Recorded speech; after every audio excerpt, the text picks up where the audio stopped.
Hi guys! Welcome back to my YouTube channel. Ako po si Jackie, isang OFW land-based na kasalukuyang nagtatrabaho ngayon dito sa Riyadh, Saudi Arabia.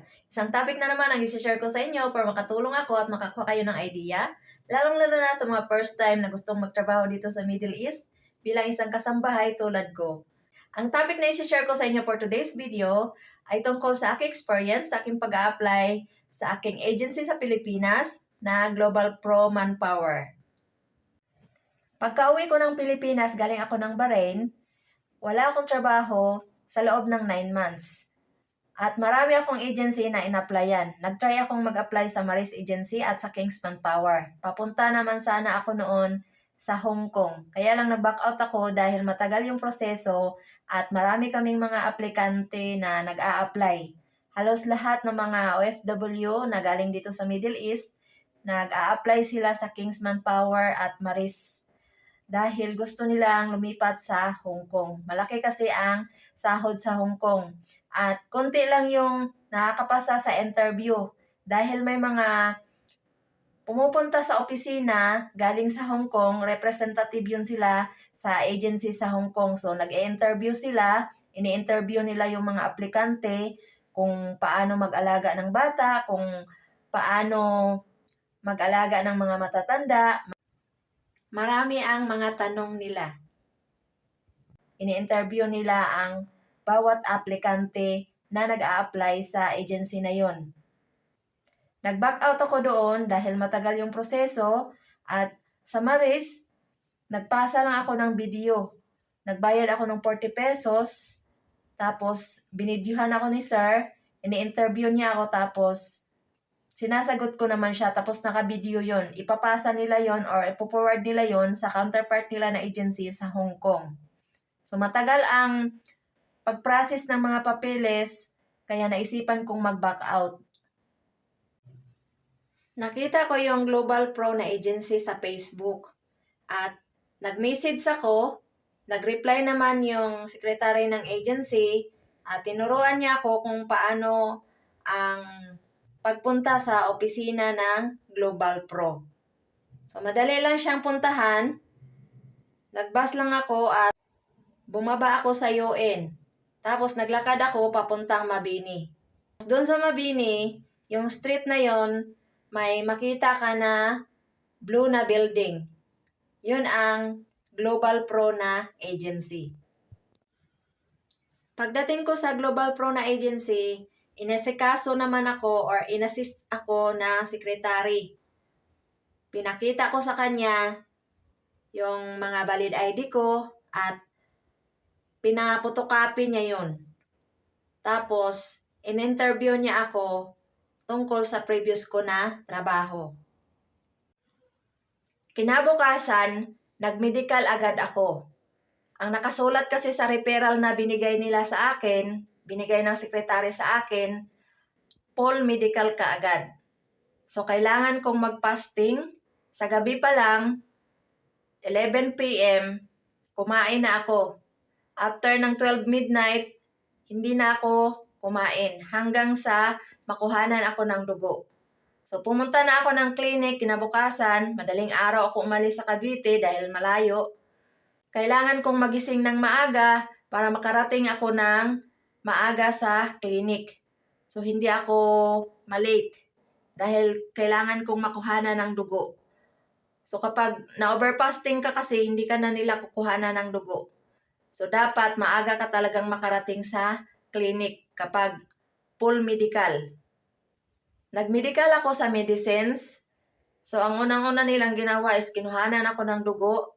Pagkatapos nun, nagpasa ako ng stool, ng urine, nag-psycho, tapos yung mata ko, chinek nila. So, doon ako nagka-problema sa mata ko dahil sa sobrang liit ng pinabasa sa amin. So, napinding ako doon sa mata ko. Pero, nagawa naman siya ng paraan ng agency. So, kapag full med kasi, lahat talaga ng katawan, i-check talaga yon. So, tumuwad pa kami doon sa clinic dahil full med nga yung medical namin. So, kailangan talaga naming magtiis sa isang araw na sobrang pagod at gutom. So, nakapagod talaga kapag mag-medical tayo, lalo na kapag full medical. So yun, nagawa naman ng paraan yung pending ko sa medical. Tinulungan ako ni Sir Iver, gumawa lang siya ng waiver. At pinanotaryuhan ko yon sa baba ng opisina. Sila na rin yung nagbayad. Pero yung pamasahe, sa akin talaga yon, pati yung pagkuha ko ng NBI, pati sa mga gasto ko sa mga pagkain, sa akin talaga yon. Pero nagbibigay talaga sila ng 15,000 pesos. So nakuha namin yung 15,000 pesos nung malapit na kaming mag-flight. So malaking tulong talaga kapag ang agent mo ay nagbibigay ng pera dahil kailangan mo talaga ng extra na allowance kapag mag-a-apply ka.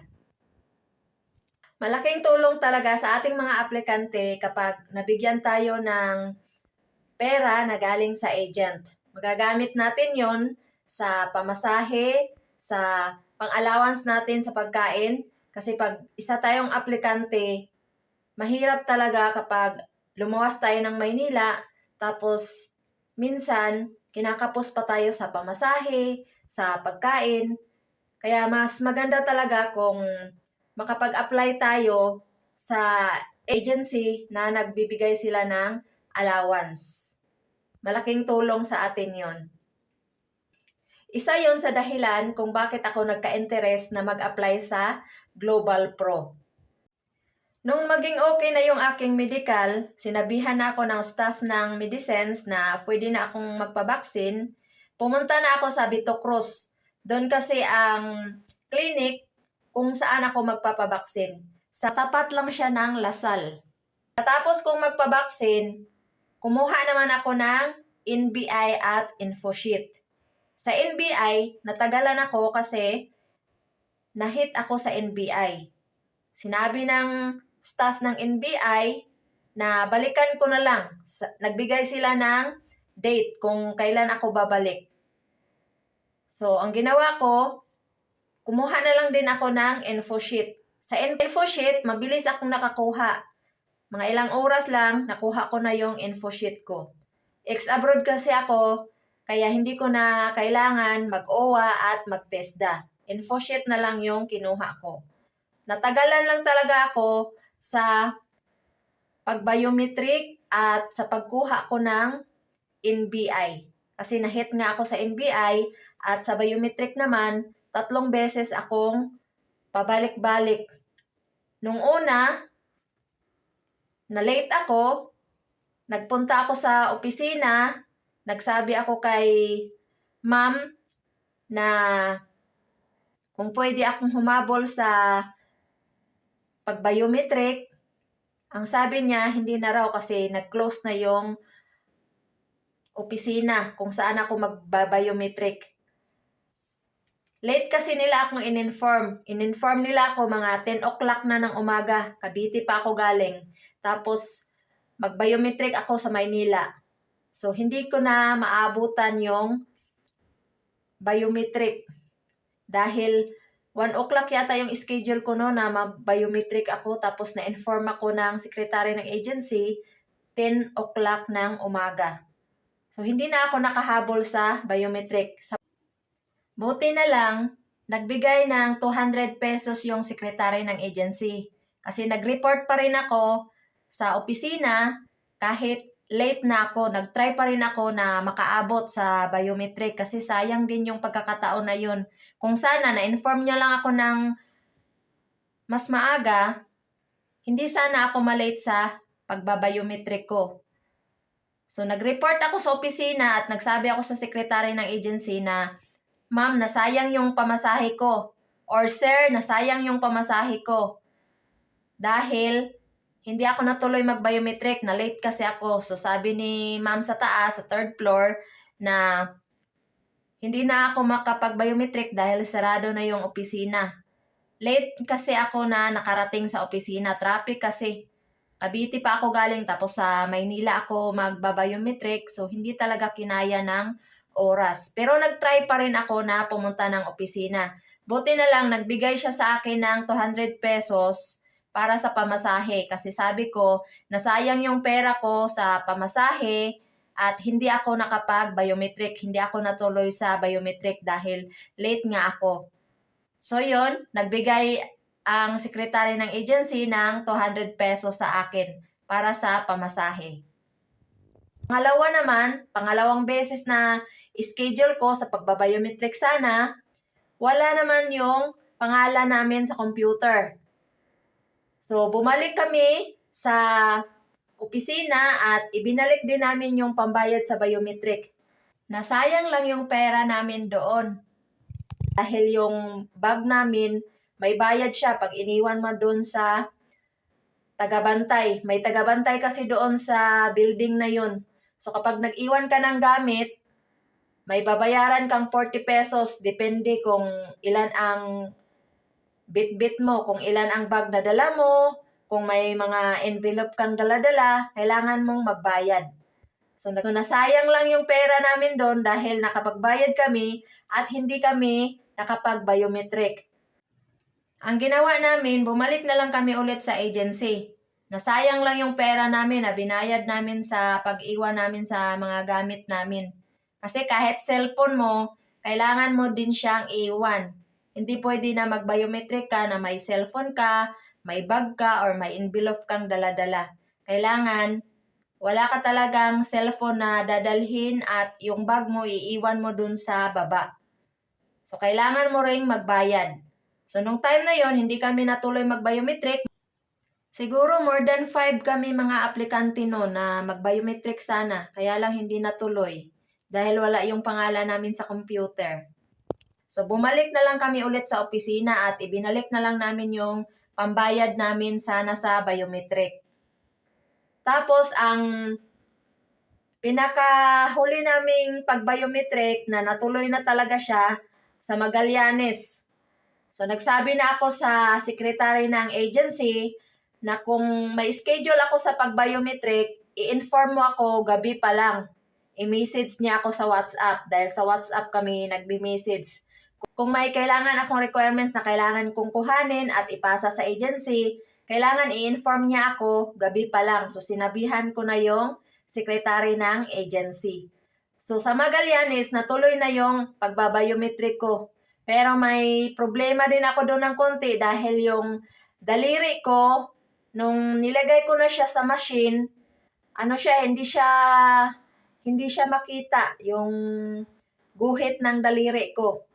So, nagka-problema din ako ng slight doon sa pagbabiometric. Buti na lang, nagawan ko din ng paraan. So, natuloy na talaga yung pagbabiometric ko nung time na yon sa pangatlong beses. Dahil sinabihan ko na talaga yung secretary ng agency na kailangan i-inform niya ako, gabi pa lang i-inform niya na ako para kinabukasan, madaling araw ako aalis sa Cavite. Malayo kasi yung Cavite tsaka Maynila, tapos traffic pa. So, kailangan advance niya talaga akong i-inform para makapaghanda ako at para maaga akong makaalis sa bahay namin. So, yun ang sinabi ko sa secretary ng agency. Pagkatapos kong mag-biometric, nag-schedule naman ang secretary ng agency na magpipidos ako. Pre-departure orientation seminar. Kailangan nating magpidos bago tayo mag-flight.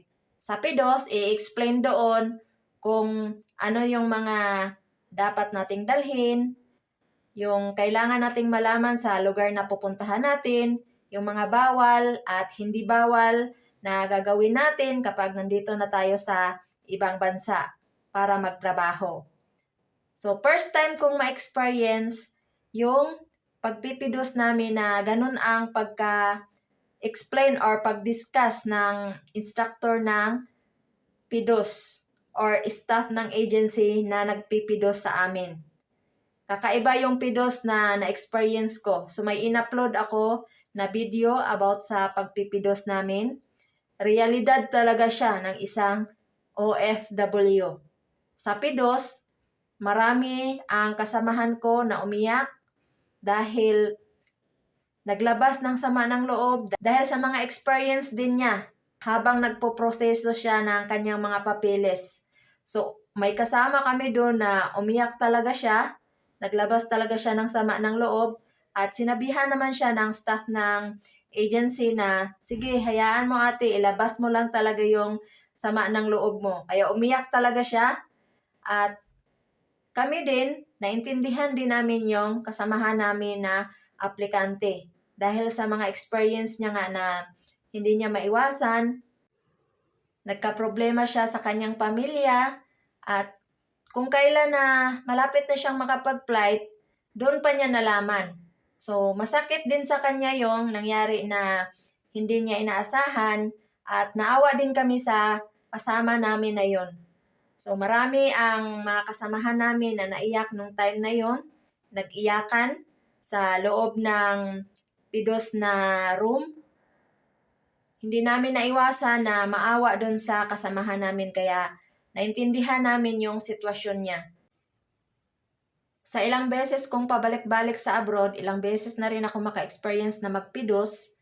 Yun talaga yung pidos na na-experience ko na kakaiba talaga yung pagdi-discuss or pag-i-explain sa amin ng staff ng agency. After kong magpidos, sinabihan na ako ng sekretary ng agency na kailangan kong mag-stay sa training center for 8 days. Mandatory talaga yon. So kapag mag-apply ka sa Global Pro na agency, ihanda mo na yung sarili mo na kailangan mo talagang mag-stay sa training center ng 8 days. Sa loob ng 8 days, oobserbahan yung attitude mo kung karapat-dapat ka bang makaalis or makapagtrabaho sa ibang bansa. May staff ng agency na naka-assign doon na mag-o-observe sa bawat aplikante.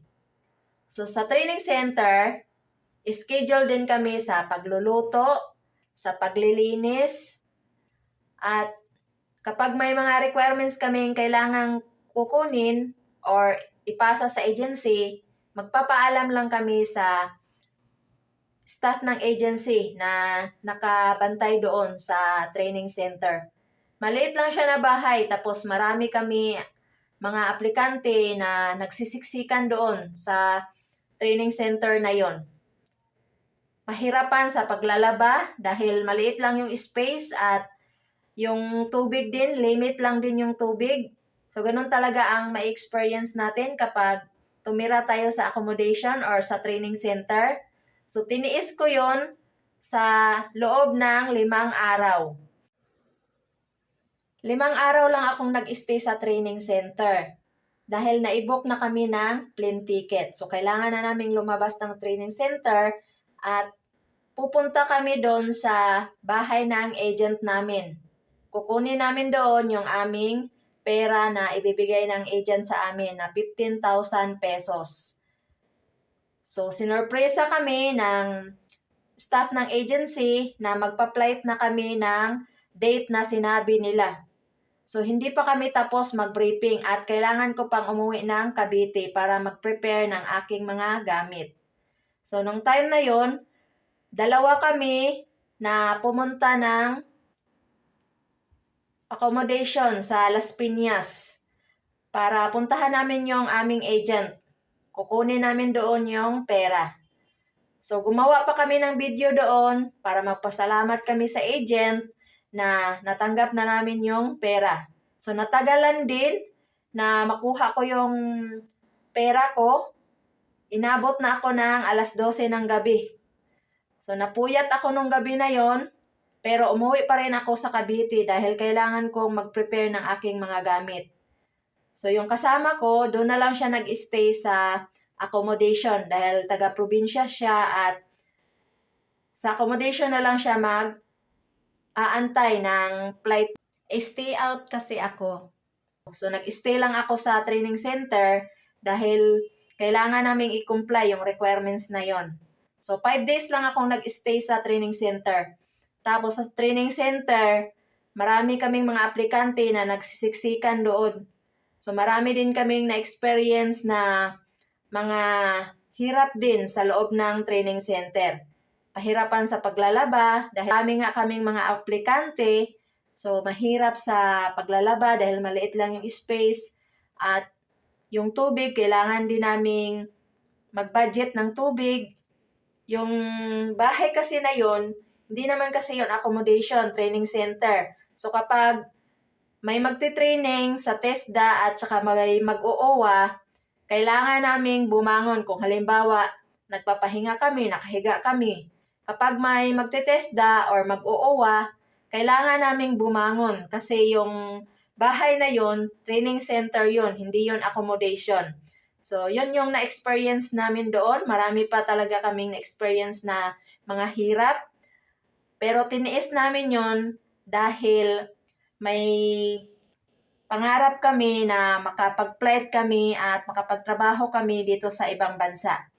So, nung nakuha na namin yung aming pera sa aming agent, umuwi na ako. So, yung staff din ng agency na nakatira doon sa accommodation, siya yung nagpabook ng Grab. So, Grab ako pa uwi, nagmotor, at umuwi na ako sa Cavite. Hindi ko pa nakumpleto ang lahat ng mga requirements, pero ma-schedule na ako ng aking flight. So, na-book na ako ng plane ticket. So, kailangan ko pang mag-briefing at kailangan ko pang mag-PT. So, nag-ahol na ako nung time na yon. So, kailangan kong umuwi ng Cavite dahil mag-prepare ako ng gamit ko at the same time, kailangan ko ding mag-briefing. Buti na lang napakiusapan ko si ma'am na naka-assign na magbe-briefing sa amin na doon na lang sa bahay niya sa Tejero, sa Cavite. So, pumunta na lang ako sa bahay niya at doon na lang ako nag-briefing. Buti na lang pumayag si ma'am na doon na lang ako sa bahay niya magbe-briefing. Dahil wala nang time pag sa opisina. Kasi nga, malapit na ang schedule ng aking flight at kailangan ko pang mag-prepare ng aking gamit, kailangan ko pang mag-briefing at kailangan ko pang mag-PT. So, kailangan kapag aplikante tayo, pag nakatapos na tayo ng PIDOS, mag-prepare na tayo ng ating gamit kasi may mga agency na isosurpresa kanila na kailangan mo nang mag-flight. So, dapat ready tayo lagi. So, yun ang na-experience ko. Naisingit kasi akong maibok ng plane ticket. So, hindi namin alam. Marami kami ang nasurpresa nung gabi na yun na pinaalam sa amin na kailangan na naming mag-flight sa date na yan. At hindi pa kami tapos mag-briefing at di pa kami tapos mag-PT. So, pinaikiusapan ko si ma'am na mag-briefing ako doon na lang sa bahay niya. So, kahit hindi ko alam ang lugar na Tejero, pinuntahan ko pa talaga ang bahay ni ma'am. So, siya na lang yung nag-guide sa akin. Nag-message siya sa akin kung ano yung dapat kong sakyan, kung saan ako bababa. Siya na lang yung nagturo sa akin para lang makapag-briefing ako, para matapos ko na yung aking briefing.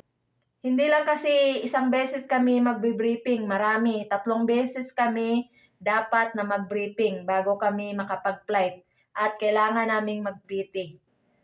So, pumunta ako sa bahay ni ma'am para mag-briefing. So, natapos ko na yung briefing at pumunta naman ako sa opisina para kuhanin yung referral sa clinic for PT.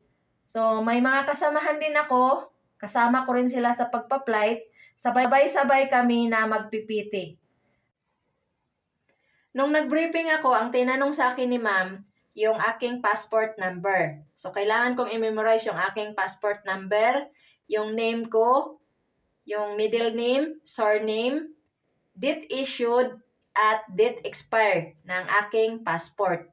So, yun ang mga kailangan kong i-memorize dahil itatanong yun ni ma'am kapag nagbe-briefing na kami. So, isa-isa kaming tatanungin. Tinanong din sa akin ni ma'am kung ano yung TIN number ko, at marami pang iba. So, hindi lang kasi kami isang beses nag-briefing. Maraming beses. So, in-explain sa amin ang lugar na pupuntahan namin. Marami ang kailangan namin matutunan bago kami mag-flight. So, isa-isa yon in-explain sa amin ni ma'am at kung ano ang mga bawal at hindi bawal. So, paulit-ulit yon, hindi lang sa PIDOS, sa briefing, sa OWA. So, dyan pa lang sa Pilipinas, marami na tayong matututunan. Kailangan naming i-memorize ang mga importante tulad ng passport number. So, yun ang experience ko sa aking pagbibriefing.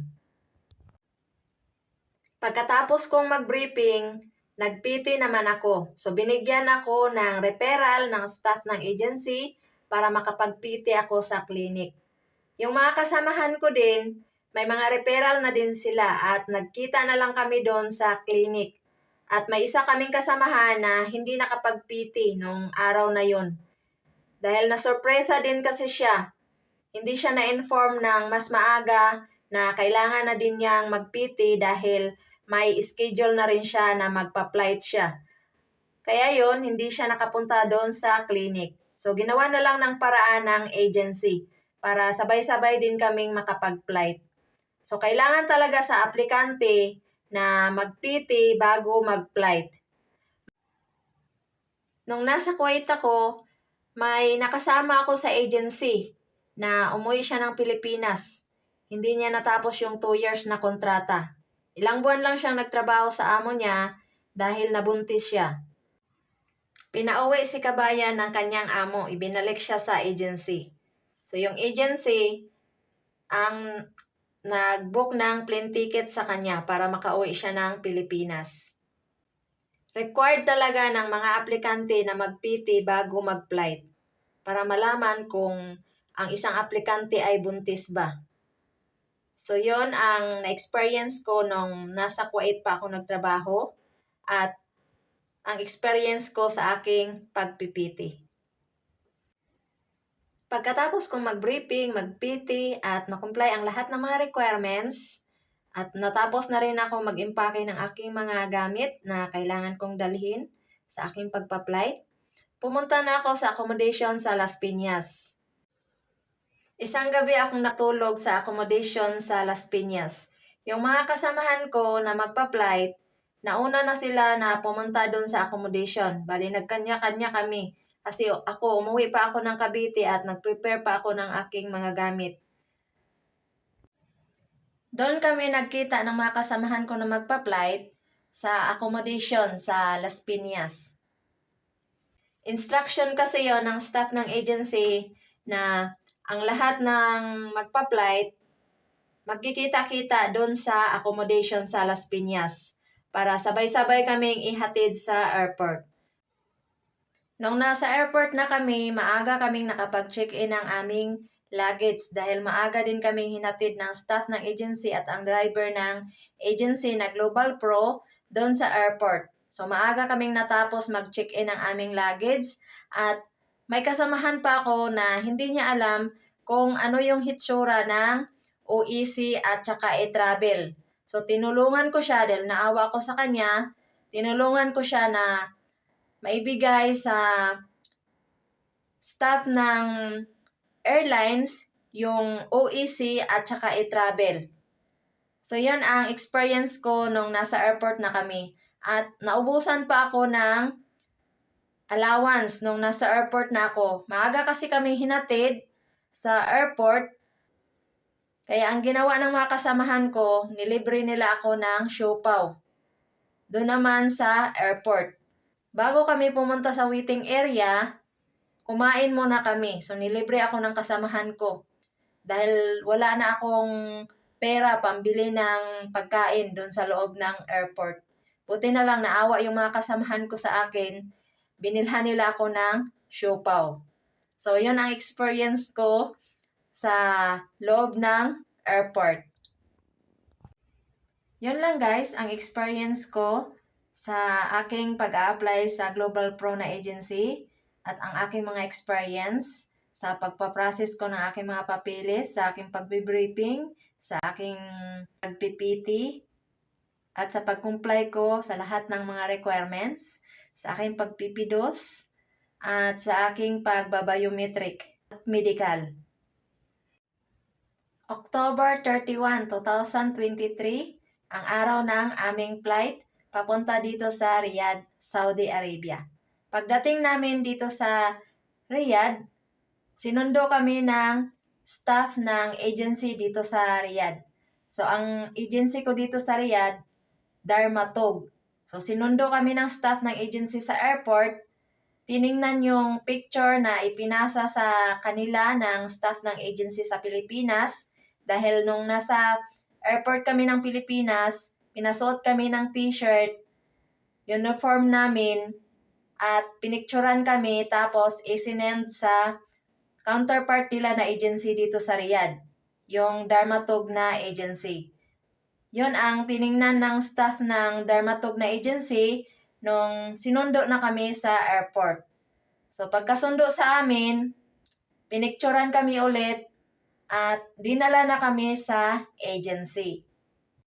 At doon na ako kinuha or sinundo ng aking employer sa agency na Dermatog dito sa Riyadh, Saudi Arabia. Kung nagustuhan nyo ang mga ganitong topic sa buhay OFW, sa mga experience na sinishare ko sa inyo, paki-press ang like at kung may tanong kayo about this topic, mag-comment lang kayo below at paki-share nyo na rin para makatulong ako sa iba at paki-subscribe sa aking YouTube channel at paki-pindot na rin ang notification bell para ma-update ka sa mga video na i-upload ko. Maraming salamat sa inyong suporta at sa inyong panunood. God bless ating lahat.